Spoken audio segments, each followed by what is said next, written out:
നമസ്കാരം. മൗലികാവകാശങ്ങൾ നമ്മൾ പഠിച്ചിട്ടുണ്ട്. ഒരു ഇന്ത്യൻ പൗരന് ഇന്ത്യയിൽ എവിടെ പോകാനും ഇന്ത്യയിൽ എവിടെ താമസിക്കാനും ഇന്ത്യയിൽ എവിടെയും സ്ഥലം വാങ്ങിക്കാനും ഒക്കെയുള്ള അവകാശം അതൊക്കെ മൗലികാവകാശത്തിൽ പെടുന്നതാണ്. പക്ഷെ ഇപ്പോൾ ഇതേ ഇന്ത്യയിൽ ഈ മൗലികാവകാശം അതേപടി നിലനിൽക്കുമ്പോൾ തന്നെ ഇവിടെ ഒരു ഭാഗത്ത് ഒരു ജില്ലയിൽ എന്ന് തന്നെ പറയാം, അവിടെ ഹിന്ദുക്കൾക്ക് മാത്രമേ പ്രവേശനമുള്ളൂ. ബോർഡുകൾ വന്നിട്ടുണ്ട്. പിന്നാലെ നിയമനിർമ്മാണവും നടക്കുന്നതാണ് കേട്ടിട്ടുള്ളത്. ഇതിപ്പോൾ ഹരിദ്വാറിലാണ് സംഭവം. നാളെ ഋഷിയേശിലേക്കും അത് പടരും. മറ്റന്നാൾ ഉത്തരാഖണ്ഡിൽ മൊത്തം ഇത് സംഭവിക്കും. നാലാം നാൾ ഇന്ത്യ മുഴുവൻ ഇത് സംഭവിച്ചാൽ അത്ഭുതപ്പെടാനില്ല. അങ്ങനെ സംഭവിക്കണമെന്ന് ആഗ്രഹമുള്ള ഒരു കൂട്ടം ആൾക്കാരാണല്ലോ സംഘപരിവാറുകാർ. ഏതായാലും ഇന്ത്യയിൽ ഇനി ഏതെങ്കിലും സ്ഥലത്ത് പോകുമ്പോൾ ഞാൻ ഹിന്ദുവാണ് എന്നുള്ള മുദ്രപത്രവും കൊണ്ടുവേണം പോകാൻ, അല്ലെങ്കിൽ കഥക്ക് പുറത്ത് എന്ന് പറയും എന്ന് സാരം.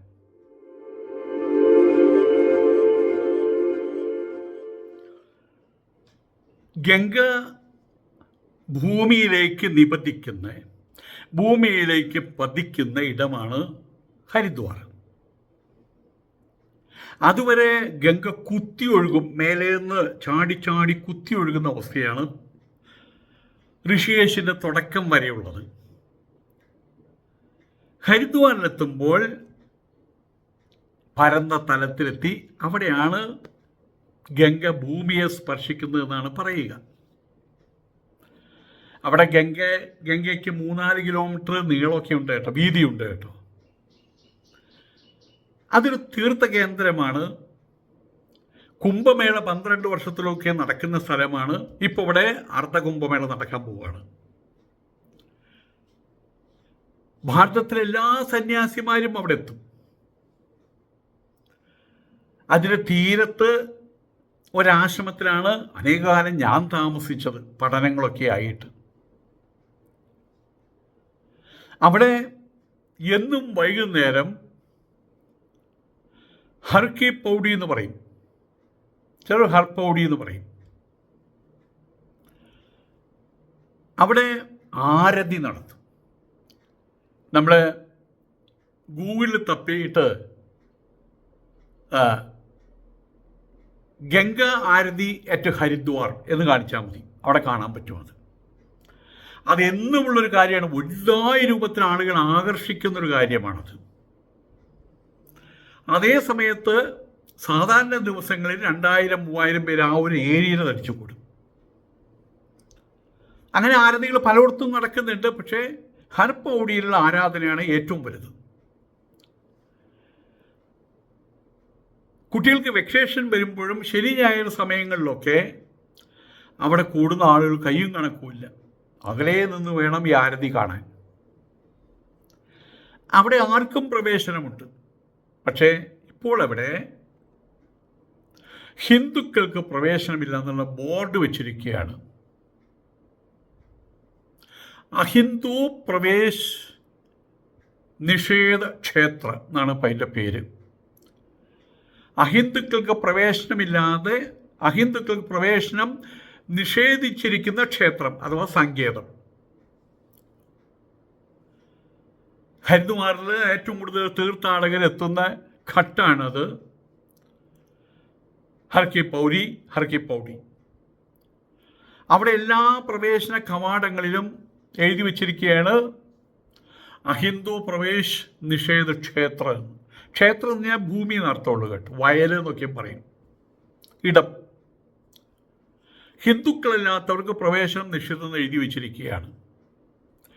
1916 മുനിസിപ്പൽ ബൈലോ ഉപനിയമപ്രകാരം നിയമപരമായിട്ടുള്ള അടിസ്ഥാനം ഉണ്ട് എന്ന് പറഞ്ഞുകൊണ്ടാണ് ഈ ബോർഡുകൾ ഇവിടെ സ്ഥാപിച്ചിട്ടുള്ളത്.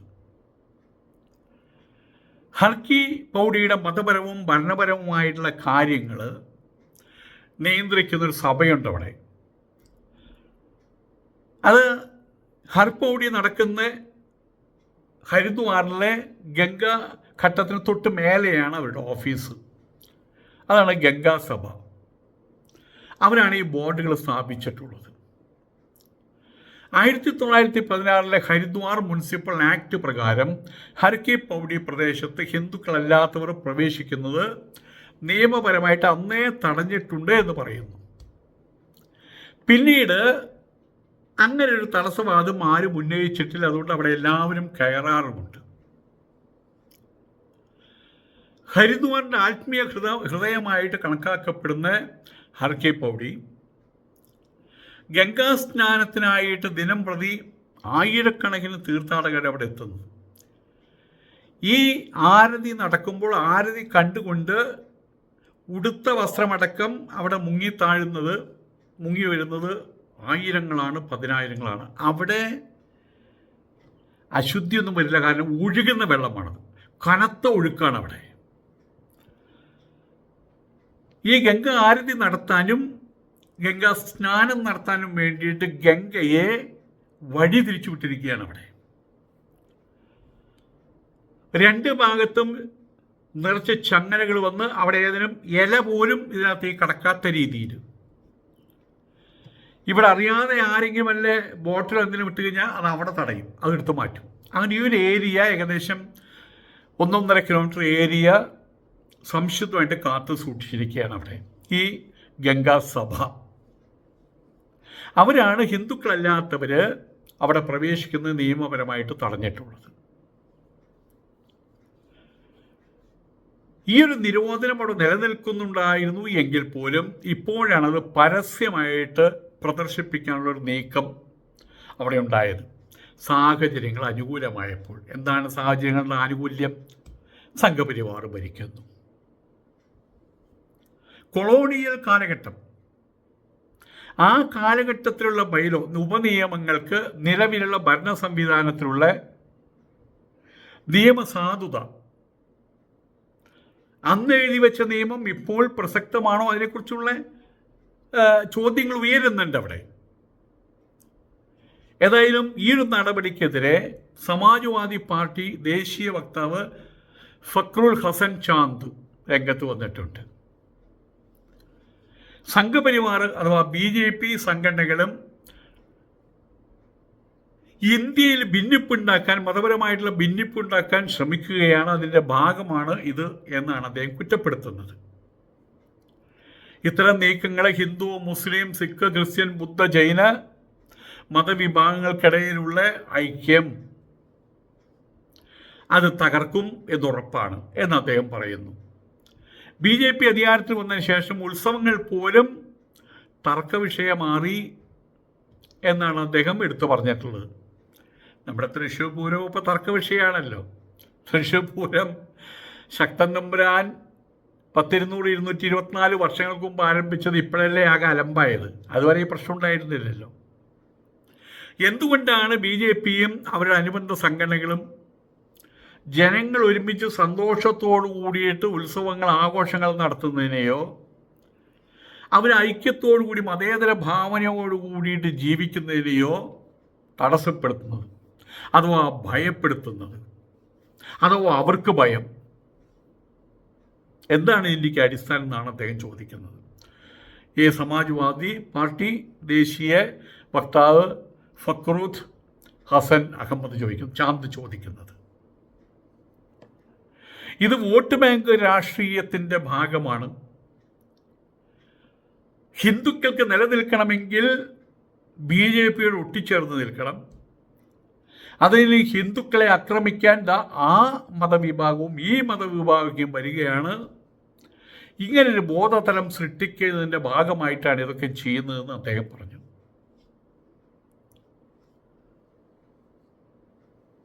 ഏതായാലും രാജ്യം മുഴുവൻ ഇത് പതുക്കെ തിരിച്ചറിയുന്നുണ്ട് എന്നുള്ളതൊരു ഭാഗ്യമാണ്. പണ്ഡിറ്റ് മദൻ മോഹൻ മാളവ്യ സ്ഥാപിച്ച ശ്രീ ഗംഗാസഭ ഇപ്പോൾ ഈ തീരുമാനത്തെ ന്യായീകരിച്ചിരിക്കുകയാണ്. പുതിയ നിയന്ത്രണങ്ങൾ ഏർപ്പെടുത്തുകയല്ല ഇപ്പോൾ ചെയ്യുന്നത്. നിലവിലുള്ള നിയമങ്ങൾ 1916 അവിടെ ഇംപ്ലിമെൻ്റ് ചെയ്ത നിയമങ്ങൾ, ആ നിയമങ്ങളെക്കുറിച്ച് വ്യക്തത നൽകുകയാണ് ചെയ്തതെന്നാണ് ഗംഗാസഭ അധ്യക്ഷൻ നിതിൻ ഗൗതം ദൈനിക് ഭാസ്കറിനോട് പറഞ്ഞത്. ദൈനിക് ഭാസ്കർ അവരോട് പറഞ്ഞത്, പത്രങ്ങളാണ്. ഏതൊരു പ്രദേശത്താണ് ഏത് നിയമമാണ് ബാധകമെന്ന് അറിഞ്ഞിരിക്കേണ്ടത് ഓരോ വ്യക്തിയുടെയും ഉത്തരവാദിത്വമാണെന്ന് അദ്ദേഹം പറയുന്നു. ഈ ഒരു കാര്യം ഞാനിവിടെ ഹരിദ്വാറിലുള്ള സമയത്തും അവിടെ ഹരിദ്വാറിലെ ഗംഗാ തീരത്ത് ഒരു പുസ്തക വിൽപ്പനശാല, ആ പുസ്തക വിൽപ്പനശാലയിൽ പടങ്ങളും വിൽക്കുന്നുണ്ട്. ഛത്രപതി ശിവജിയുടെയൊക്കെ പടങ്ങളൊക്കെ വിൽക്കുന്നുണ്ട് അവിടെ. പടങ്ങൾ നിരത്തി വെച്ച് ഹനുമാൻ്റെ എല്ലാം ഉണ്ട്. ആ കൂട്ടത്തിൽ അവിടെ യേശു ക്രിസ്തുവിൻ്റെ ഫോട്ടോകളും ഉണ്ടായിരുന്നു. അവിടെ കുറെ സന്യാസിമാരിത് കണ്ടുവന്ന് ശൂലം കൊണ്ട് കുത്തുന്ന എൻ്റെ കണ്ണുകൊണ്ട് കണ്ടതാണ്. അയാളെ കുത്തിയില്ല, പടത്തുമേ കുത്തിയത്. കാരണം അയാളൊരു ഹിന്ദുവായിരുന്നു ഈ വിൽപ്പനക്കാരൻ. അയാൾക്ക് പോലും അറിയില്ല. അയാൾ അവിടെ വെച്ച് പറഞ്ഞു, നമുക്ക് മാലിനഹി എനിക്കറിയില്ല, ഇത് ക്രിസ്ത്യാനിയുടെ ദൈവമാണെന്നും അതൊന്നും എനിക്കറിയില്ല, ഞാൻ പഠിപ്പും കാര്യങ്ങളും ഇല്ലാത്ത ആളാണ്. അങ്ങനെ അയാളെ പറഞ്ഞു വിട്ടു, മേലിൽ ഇതൊന്നും നമ്മുടെ വെക്കരുത് എന്ന് പറഞ്ഞു വിട്ടു. ഇതിപ്പോൾ നേരത്തെ അവിടെ ഉള്ളൊരു കാര്യമാണ്. അന്ന് ഇതൊരു ചർച്ചയായിട്ട് ഞാൻ താമസിക്കുന്ന ആശ്രമത്തിൽ ഇതൊരു ചർച്ചയായിട്ട് വന്നപ്പോൾ അവർ പറഞ്ഞത്, ആ ചർച്ചയിൽ കൂട്ടത്തിൽ പറഞ്ഞൊരു കാര്യം, ലോകത്തിൽ ഒരു രാജ്യത്തിന് മാത്രമാണ് തീർത്ഥം, അതായത് ഡിവൈൻ സെൻ്ററുകൾ, അവിടേക്ക് അന്യ സമുദായക്കാർ പ്രവേശിക്കാൻ പാടില്ല എന്നുള്ളത് മക്കയിൽ മാത്രമുള്ളൊരു കാര്യം എന്നാണ് പറഞ്ഞത്. പക്ഷെ എനിക്കത് വിശ്വസിക്കാൻ കഴിഞ്ഞില്ല. കാരണം ശബരിമലയിൽ മറ്റേ ഗുരുവായൂർ ക്രിസ്ത്യൻസിന് കയറാൻ പറ്റുമോ? വടക്കുന്നാഥൻ ക്ഷേത്രത്തിൽ ക്രിസ്ത്യൻസിന് കയറാൻ പറ്റുമോ? അപ്പം ഇതങ്ങനെ ഓരോരുത്തർ പറയുന്നു എന്ന് മാത്രമല്ല. എന്തായാലും ഇപ്പോൾ ഇങ്ങനെ ഒരു തീരുമാനം വന്ന് ഇങ്ങനെ എല്ലായിടത്തും ബോർഡുകൾ വന്നപ്പോൾ അതിൻ്റെ പേരിലൊരു അതിശയം എൻ്റെ മനസ്സിൽ ഉദിച്ചില്ല. കാരണം ഇന്നല്ലെങ്കിൽ നാളെ ഇതവിടെ സംഭവിക്കും എന്നറിയാവുന്നത് കൊണ്ട് ഇതൊരു അത്ഭുത സംഭവമായിട്ട് കാണാൻ എനിക്ക് കഴിഞ്ഞില്ല എന്നർത്ഥം. The New Indian Express report പ്രകാരം 1916 ഈ മുനിസിപ്പൽ ബൈലോകൾ പണ്ഡിറ്റ് മദൻ മോഹൻ മാളവ്യ ബ്രിട്ടീഷ് കൊളോണിയൽ ഭരണകൂടവും തമ്മിലുണ്ടാക്കിയ കരാറിൽ നിന്നാണ് ഉടലെടുത്തിട്ടുള്ളത്. ഹരിദ്വാറിൻ്റെ മതപരമായിട്ടുള്ള പവിത്രത, സാംസ്കാരിക തനിമ അത് സംരക്ഷിക്കുക എന്നായിരുന്നു അക്കാലത്തെ ലക്ഷ്യം. ഈ ചരിത്രപരമായിട്ടുള്ള വസ്തുതകൾ അനുസരിച്ച് ഈ ആരതി നടത്തുന്ന ഹർക്കി പൗഡി ഉൾപ്പെടെയുള്ള പ്രധാന ഘട്ടങ്ങളിൽ ഘട്ടെന്ന് പറയും ഹിന്ദുക്കളല്ലാത്തവർ പ്രവേശിക്കുന്ന അന്ന് തടഞ്ഞിരുന്നു. മാത്രമല്ല നഗരത്തിൻ്റെ പല ഭാഗങ്ങളിലും സ്ഥിര താമസമാക്കുന്നതും തടഞ്ഞിരുന്നു. ഇന്നും ഹരിദ്വാർ ഭാഗങ്ങളിൽ അവിടെ വാടകയ്ക്ക് മുറികൾ കിട്ടും. പക്ഷേ അത് ഇന്നും ഹിന്ദുക്കൾക്ക് ആ പ്രിഫറൻസ്. മുസ്ലിങ്ങൾ ധാരാളമുള്ള സ്ഥലമാണ്. ക്രിസ്ത്യാനികൾ അവിടെ തുലവും കുറവാണ്. ഹിന്ദുക്കളല്ലാത്തവർ ചെന്നാൽ അവിടെ സ്ഥലം കിട്ടാൻ ഇപ്പോഴും ബുദ്ധിമുട്ടാണ് വാടകയ്ക്ക്. അവിടെ സ്ഥിരതാമസമാക്കാൻ, വീട് വാങ്ങിച്ച് സ്ഥിരതാമസമാക്കാനുള്ള കാര്യത്തിലും അന്ന് നിയന്ത്രണം ഉണ്ടായിരുന്നു. ആ നിയന്ത്രണം വീണ്ടും വരാൻ പോവുകയാണെന്നാണ് കേട്ടത്. ഹരിദ്വാർ മുനിസിപ്പൽ കോർപ്പറേഷൻ്റെ നിലവിലുള്ള ബയലോകളുടെ ഭാഗമായിട്ട് ഈ വ്യവസ്ഥകൾ ഇന്നും തുടരുന്നുണ്ട്, ശക്തമല്ലാത്ത രീതിയിൽ. എന്നാൽ ഇപ്പോൾ അത് ശക്തമായി, അത്രയേ ഉള്ളൂ. ഈ നിയമങ്ങൾ കർശനമായിട്ട് നടപ്പിലാക്കണമെന്നും ഈ ഘട്ടങ്ങളിൽ സമീപം ഹിന്ദുക്കളല്ലാത്തവർ നടത്തുന്ന വാണിജ്യ പ്രവർത്തനങ്ങൾ തടയണമെന്നും അവിടെയുള്ള സന്യാസിമാരും അവിടെയുള്ള പ്രദേശത്തുള്ള പുരോഹിതന്മാരും വളരെ കാലമായിട്ട് ആവശ്യപ്പെടുന്നൊരു കാര്യമാണ്. മറ്റൊന്നുകൂടിയുണ്ട്. ഈ നിയന്ത്രണങ്ങൾ ഹർ കി പൗഡിയിലാണ് ഇപ്പോൾ തുടങ്ങി വെച്ചിട്ടുള്ളത്.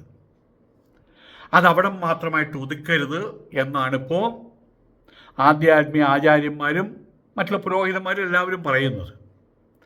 ഹരിദ്വാറിലും ഋഷികേശിലും തുടർന്ന് അങ്ങോട്ടും ഇങ്ങോട്ടും ഗംഗയുടെ അപ്പുറത്തും ഇപ്പുറത്തുള്ള എല്ലാ ഘട്ടങ്ങളിലേക്കും വ്യാപിപ്പിക്കണമെന്നും സംഘടന ആവശ്യപ്പെടുന്നുണ്ട്. ഹരിദ്വാറിൽ മാത്രം ഗംഗാ തീരത്തായിട്ട് ഏകദേശം 72 ഘട്ടങ്ങളാണുള്ളത്. ആ ഭാഗത്ത് എല്ലായിടത്തും ഈ നിരോധനം വേണമെന്നാണ് ഇപ്പോൾ പറയുന്നത്. ഏതായാലും ഈ വിഷയത്തിൽ ജില്ലാ ഭരണകൂടം വളരെ ജാഗ്രതയോടുകൂടിയിട്ടുള്ള നിലപാടാണ് സ്വീകരിക്കുന്നത്. കാരണം ഇത് മൗലികാവകാശത്തെ ഉല്ലംഘിക്കുന്നൊരു കാര്യമാണ്. ഒരു പൊതുസ്ഥലത്ത് ആര് പ്രവേശിക്കണം, ആര് പ്രവേശിക്കാതിരിക്കണം എന്ന് തീർച്ചപ്പെടുത്താനുള്ള അവകാശം ആർക്കുമില്ല. അതാണ് മൗലികാവകാശം. ഒരു പ്രൈവറ്റ് പ്ലോട്ടാണെങ്കിൽ അവിടെ ആര് കാരണം അതൊക്കെ അവരോട് തീരുമാനിക്കുന്ന പോലെയാണ്. ആയതുകൊണ്ട് തന്നെ കോടതി കേസുകളും മറ്റുള്ള കാര്യങ്ങളും വരാനുള്ള സാധ്യത കണക്കിലെടുത്തുകൊണ്ട് വളരെ ജാഗ്രതയോട് കൂടിയിട്ടുള്ള നിലപാടാണ് ഇപ്പോൾ ജില്ലാ ഭരണകൂടം അവിടെ സ്വീകരിച്ചിട്ടുള്ളത്. ഹർ കി പൗഡിയിൽ പ്രവേശന നിയന്ത്രണം ഏർപ്പെടുത്തുന്നതിനായിട്ട് ഭരണകൂടത്തിൻ്റെ ഭാഗത്തുനിന്ന് പുതിയ ഉത്തരവുകളൊന്നും ഇതുവരെ പുറപ്പെടുവിച്ചിട്ടില്ലെന്ന് ഒരു മുതിർന്ന ഉദ്യോഗസ്ഥൻ ടൈംസ് ഓഫ് ഇന്ത്യയോട് പറഞ്ഞിട്ടുണ്ട്. മുനിസിപ്പൽ ബൈലോകൾ നടപ്പാക്കേണ്ടത് നഗരസഭ അധികൃതരും പോലീസുമാണെന്നും ഏതൊരു നടപടിയും നിലവിലുള്ള നിയമങ്ങൾക്ക് അനുസൃതമായിരിക്കണമെന്നും അദ്ദേഹം വ്യക്തമാക്കിയിട്ടുണ്ട്. പക്ഷേ കാര്യങ്ങൾ അങ്ങനെയാണെങ്കിലും അവിടെ നടമാടുന്നത് ദേ ഇങ്ങനെയൊക്കെയാണ്. എല്ലായിടത്തും ബോട്ടുകൾ പ്രത്യക്ഷപ്പെട്ട് കഴിഞ്ഞിട്ടുണ്ട്. പുതിയ ബോട്ടുകളാണ്. ഇന്ത്യയുടെ മൗലികാവകാശം ഇനി ഇന്ത്യയിൽ എവിടെയും നമുക്ക് സഞ്ചരിക്കാം, എവിടെയെങ്കിലും വസ്തുവകൾ വാങ്ങാം, വീട് വയ്ക്കാം. ഇതൊക്കെ ഇനി സ്വപ്നത്തിൽ മാത്രം നടക്കുന്ന കാര്യങ്ങളായിട്ട് മാറാൻ അറിയില്ല. അതിനുള്ള സാധ്യതയുണ്ടോ എന്ന് പോലും പറയാൻ എനിക്ക് കഴിയില്ല. പക്ഷേ കാര്യങ്ങൾ ഈ രീതിയിലാണ് പോകുന്നതെങ്കിൽ ഇനി ഇന്ത്യയിൽ എല്ലായിടത്തും ഒരു നിയന്ത്രണവുമില്ലാതെ സഞ്ചരിക്കണമെങ്കിൽ എല്ലാവരും മതം മാറേണ്ടി വരുന്ന തോന്നുന്നത്. പ്രത്യേകിച്ച് ക്രിസ്ത്യാനികളും മുസ്ലിങ്ങളൊക്കെ മതം മാറേണ്ടി വരുന്ന തോന്നുന്നത്. അങ്ങനെയൊന്നും വരാതിരിക്കട്ടെ. നമസ്കാരം.